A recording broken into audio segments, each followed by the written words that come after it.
जैसा कि पिछले एपिसोड में हमने देखा था, फ्यूल का ब्लास्ट हो रहा था और ये ब्लास्ट का इम्पैक्ट बहुत ही ज्यादा था, जिसकी वजह से यांग बेस पूरा वाइब्रेट करने लगता है। इस ब्लास्ट का इम्पैक्ट बाहर में भी बहुत ज्यादा महसूस होता है। अचानक यांग बेस के आसपास हीट बहुत ज्यादा बढ़ चुका था और बाहर से जब जोंग और सारे लोग जब देखते हैं इतना बड़ा ब्लास्ट, लगता है यांग बेस अपनी पूरी फ्यूल को एक ही बार में जला दिया है, जिसकी वजह से अचानक बहुत सारे ज़ॉम्बीज तुरंत मारे गए। कोई नहीं सोचा था कि जियो ऐसा भी कुछ कर सकती है। सौभाग्य से जोंग और उनकी टीम के लोगों के पास में जो बैटल सूट उन्होंने पहना था वो फायर प्रूफ था। यांग बेस से निकलने वाली फायर वो इतने ज्यादा थी कि जोंग और उनके टीम के लोगों को भी घायल कर सकती थी। यांग बेस में एक बड़ा ब्लास्ट होने के बाद वह रुका नहीं और भी छोटे ब्लास्ट होने लगे। यांग बेस इसी तरह से पूरी तरीके से जल रहा था और वो इतने ज्यादा विस्फोट हो रहा था जिसकी वजह से 50% ज़ॉम्बीज मारे गए। आसपास के ज़ॉम्बीज तो मारे ही जा रहे थे, लेकिन साथ में इतना ज्यादा हीट होने के कारण बाकी टीम के लोगों को भी भागना पड़ा और जोंग और उनकी टीम के लोगों को भी वहां से निकलना पड़ा क्योंकि फायर बहुत ज्यादा था। जोंग अपनी टीम के लोगों से कहता है जल्दी से यहाँ से और भी ज्यादा पीछे हटे। फ्लेम ज्यादा होने के कारण जोंग और उनकी टीम के लोगों तक भी पहुंच जा रहा था, इसलिए सभी को भागना पड़ा। यांग बेस के आसपास पूरा बर्फ और पानी में भी आग जल रहा था। ओवर हीटिंग के कारण आसपास का पूरा बर्फ बॉयल होने लगा। कैप्टन बियान और जियो सैटेलाइट के माध्यम से यांग बेस का सीन देख रहे थे।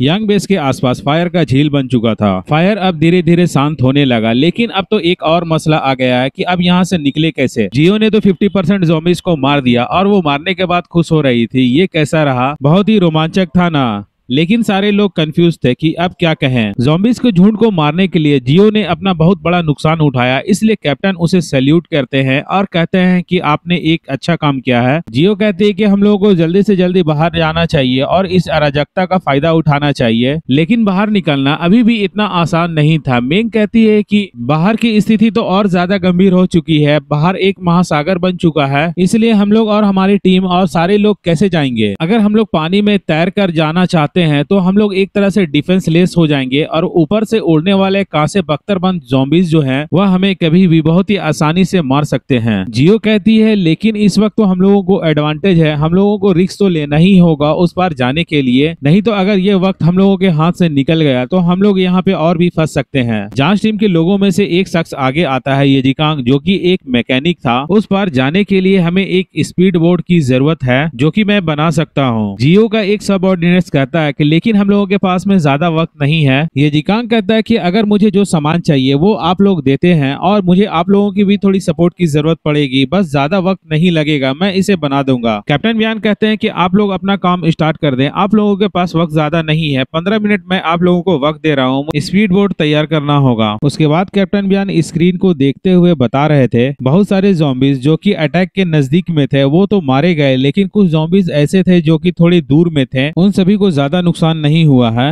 वे सभी बच निकलने में कामयाब हो गए हैं और धीरे धीरे करके यांग बेस की बाहरी झील को पूरी तरीके से घेर लेंगे। इस तरह से हम लोगों के पास में वक्त ज्यादा नहीं है, हम लोगों को जितना जल्दी से जल्दी हो सके यहाँ से निकलना होगा। वे सभी बाहरी घेराबंदी कर लेंगे और उस वक्त बाहर निकलना आसान नहीं होगा, इसलिए हम लोगों के पास ज्यादा वक्त नहीं है, हम लोगों को जितना जल्दी से जल्दी हो सके यहाँ से निकलना होगा। ये जिकांग जो कि एक प्रोफेशनल मैकेनिक है, वो किसी भी चीज को ज्यादा वक्त नहीं लेंगे और वो बना देंगे। ये जिकांग कहते हैं कि मुझे एक साइकिल दो। उसे एक साइकिल दिया जाता है और वो उस साइकिल को और भी बहुत सारे पार्ट्स को मिला करके बोट बनाने की तैयारी में लग जाता है। बाहर की ओर बहुत सारे ज़ॉम्बीज इकट्ठा होना शुरू हो गए थे, तभी जोंग का कॉल आता है कैप्टन बियान के पास में। दूसरी तरफ से जोंग की आवाज आती है, कैप्टन बियान आप लोग बाहर आने के बारे में क्या प्लान कर रहे हैं, क्या आप लोग बाहर आ सकते हैं? धीरे धीरे करके बाहर की स्थिति फिर से खराब होने लगी है। दूसरी तरफ से कैप्टन बियान की आवाज आती है, हम लोग जल्द ही बाहर आ रहे हैं, आपको एक काम करना होगा, जैसा कि आपकी निशानेबाजी और शूटिंग की स्किल अच्छी है, उड़ने वाले जितने भी भिन-भिना रहे मक्खियां हैं उन सभी को मारने में हमारी मदद करें। जोंग कहता है कि अच्छा ठीक है, लेकिन जोंग जान रहा था कि इस तरीके से तो हमारा लोकेशन एक्सपोज हो जाएगा और मैं इन सभी ज़ॉम्बीज के निशाने में आ जाऊंगा, लेकिन फिर भी जोंग कैप्टन बियान की पूरी तरीके से मदद करना चाहता था क्योंकि वो एक प्लान का एक अहम हिस्सा है। कैप्टन बियान के बिना युआन कोंगे को मारना मुश्किल होगा, जैसा कि युआन कोंगे बहुत सारे लोगों की एबिलिटी को एब्जॉर्ब कर चुकी है, वो इस वक्त बहुत बहुत ही ज्यादा पावरफुल हो चुकी हैं। अगर उसे मारना है तो कैप्टन बियान की जरूरत पड़ेगी। युआन कोंगे और जेंग को डराने के लिए भी कैप्टन बियान और उनकी टीम के लोगों की पावर्स की जरूरत पड़ेगी। 10 मिनट बाद ये जिकांग एक स्पीड बोट बना चुका होता है। स्पीड बोट बनने के बाद दिखाया गया कि उसमें ज्यादा लोग नहीं जा सकते थे, इसीलिए कैप्टन बियान ने बताया कि आप में से जांच टीम के साथ साथ कुछ लोग ही जा सकते हैं। हम लोगों को ज़ॉम्बीज से फाइट भी करना पड़ सकता है, बाकी बचे लोग बाद में भी आ सकते हैं। तो सभी चले, हम लोग जाने के लिए तैयार हैं। तभी सभी ने अपने अपने ड्रेस को चेंज कर लिया और सभी ने एक तरह का सूट पहन लिया। डिप्टी कैप्टन बाइली बोट को उठा करके बाहर की ओर जाने के लिए तैयार होते हैं और जियो बटन प्रेस करके बाहर की ओर की दरवाजा खोलने के लिए भी तैयार होती हैं। अंदर में भी सारे लोग तैयार थे। जैसे ही डिप्टी कैप्टन बाइली ने आगे की ओर बढ़ रहे थे, बटन को प्रेस कर दिया गया था। बाहर की ओर दरवाजा खुलने लगा। एक बहुत ही मोटी स्टील की डोर खुलने लगी। सारे लोग तैयार थे। जैसे ही बोट पानी पे जाएगी, टीम के सारे लोगों को देर नहीं करना है और उसे तुरंत बोट पे चढ़ जाना है। बाहर में सारे बेस के लोगों को भी बता दिया गया था कि कवर फायर करना है और जो भी ज़ॉम्बीज बोट के आसपास आए उन सभी को मार देना है। जैसे ही बोट पानी पे आया और सारे लोग बोट पे चढ़ने के लिए दौड़ पड़े और तुरंत भागने के लिए और वहां से तुरंत निकलने के लिए तैयार थे। ऊपर से कॉपर आर्मर ज़ॉम्बीज का अटैक भी कभी भी हो सकता है, इसलिए सारे लोग जल्दी से बोट पे चढ़ गए और बैलेंस होने के लिए सभी ने अपनी अपनी वेट को डिवाइड करने के लिए एक एक जगह पकड़ लिया। जैसा कि यहाँ पे देर करना एक आफत और एक मुसीबत हो सकती है, उन्होंने देर नहीं किया और तुरंत वहाँ पे बोट को स्टार्ट किया और वहाँ से निकलने के लिए तैयार हो गए। लेकिन वहाँ पे ऊपर से उड़ने वाले कॉपर आर्मर ज़ॉम्बीज भी तैयार थे। अटैक में बहुत सारे ज़ॉम्बीज तो मारे गए थे, लेकिन उड़ने वाले कॉपर आर्मर ज़ॉम्बीज वो सभी बच गए थे। वैसे भी कॉपर आर्मर ज़ॉम्बीज का डिफेंस बहुत ही ज्यादा मजबूत होता है, जिसके वजह से फायर उसे नुकसान नहीं पहुंचा सकती। यहाँ तक कि उड़ने वाले कॉपर आर्मर ज़ॉम्बीज को गोलियों से भी जब मारा गया तो उन्हें बहुत ज्यादा नुकसान नहीं हो रहा था। पिछले बार से भी बहुत ही ज्यादा मजबूत ये कॉपर आर्मर ज़ॉम्बीज थे। इन सभी की फाइटिंग एबिलिटी और भी पहले से इम्प्रूव हो गई है। वो एक एक करके नहीं आते हैं, वो एक ही बार में सारे कॉपर आर्मर ज़ॉम्बीज आ जाते हैं। पीछे से आवाज आती है कैप्टन बचे हैं, लेकिन वो ज़ॉम्बीज जैसे ही नजदीक आ जाते हैं अटैक करने के लिए, तभी एक स्नाइपर का शॉट आता है और तुरंत उस ज़ॉम्बीज का चैप्टर क्लोज कर देता है। सारे लोग उस तरफ देखने लगे जिस तरफ से अटैक आया था। पता चला कि वो जोंग था। जोंग का स्नाइपिंग स्किल और भी ज्यादा इंप्रूव हो चुकी है। वह बहुत दूर से भी उड़ने वाले कॉपर आर्मर ज़ॉम्बीज को निशाना लगा सकते हैं। केन जोंग को देखने के बाद उसके मन में बहुत सारा विचार आता है। मैं तो उसे बार बार लड़ने की चुनौती देता हूँ, लेकिन मुझे तो लगता है कि वह मुझे दूर से ही मार के खत्म कर सकता है। मेंग कहती है कि आपको ज्यादा निराश होने की जरूरत नहीं है। फिलहाल हम लोग इस बोट में ज्यादा पावरफुल वेपन का इस्तेमाल नहीं कर सकते, नहीं तो ये बोट पलट सकती है, इसलिए आपको ज्यादा निराश होने की जरूरत नहीं है।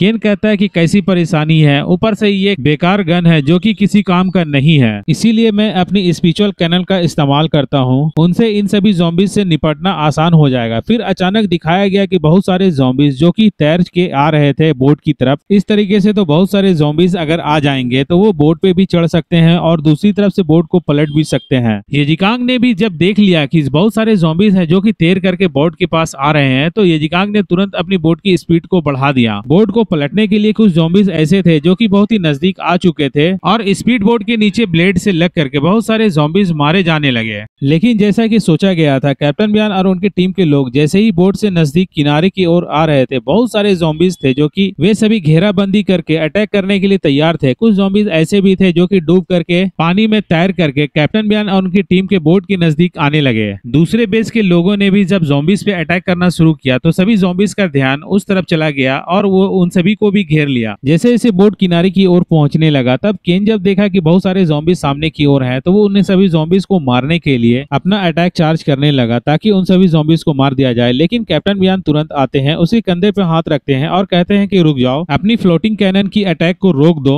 जैसा कि मैं इस टीम का कैप्टन हूँ, इसलिए आपको ज्यादा टेंशन नहीं लेना चाहिए और इस वक्त मुझे कार्रवाई करने दें। कैप्टन बियान सोच रहे होते हैं कि इन सभी ज़ॉम्बीज का कुछ करना होगा। इन सभी ज़ॉम्बीज को निपटाने के लिए मुझे अपनी पावर्स का यूज करना होगा। कैप्टन बियान जानते थे कि अगर मैं अटैक करता हूं तो मेरी हेल्थ कंडीशन क्या होने वाली है, लेकिन अगर मैं हेल्थ नहीं करता हूं तो सारे लोग मारे जाएंगे। सारे टीम के लोगों को बचाने के लिए मुझे अपनी पावर्स का इस्तेमाल करना ही होगा। इतने सारे ज़ॉम्बीज को मारने में इन सभी का बहुत ज्यादा नुकसान हो सकता है। फाइटिंग सीन ज्यादा होने के कारण इसमें एक्सप्लेन करने के लिए ज्यादा कुछ नहीं है, इसलिए वीडियो थोड़ी छोटी बनी है। आज तक का जो भी अपडेट वीडियो है वो मैं डाल चुका हूँ। मैं आप लोगों को अपडेट वीडियो देने की पूरी कोशिश कर रहा हूँ। इससे आगे की स्टोरी और भी ज्यादा इंटरेस्टिंग होने वाली है। हमारे चैनल में बने रहें, लाइक करें, शेयर करें, सब्सक्राइब करें। अगर आप मुझसे कुछ कहना चाहते हैं तो कमेंट में कह सकते हैं, मैं आपका कमेंट पढ़ता हूँ। इसी तरीके से हर 2 दिन में एक अपडेट वीडियो लाता रहता हूँ। इस वीडियो को लास्ट तक देखने के लिए आपका शुक्रिया, धन्यवाद।